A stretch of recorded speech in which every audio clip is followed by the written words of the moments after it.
The Vice President coming to Central Ohio today to tout the administration's record when it comes to jobs and the economy in the Buckeye State, a tale that over the last 4 years has multiple angles. You won Ohio in 2016 based on the strength of the manufacturing message that appealed to many of those people behind you today.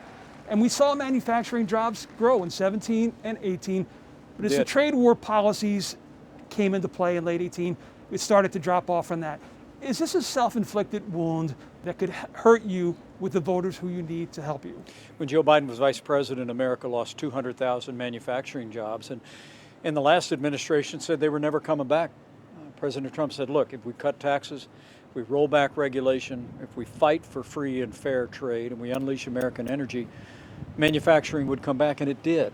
Before the pandemic struck, we'd seen 500,000 manufacturing jobs created, including tens of thousands here in the Buckeye State.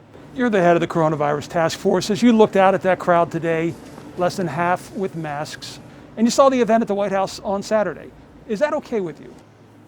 Well, I think first and foremost, we do think that outdoor events are better and more constructive, and the president hosting an event on the South Lawn and us hosting this great event today is reflective of that. President Trump and I trust the people of this country.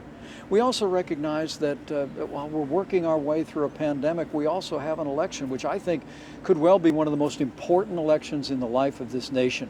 And the American people have every right to come together to hear about that choice.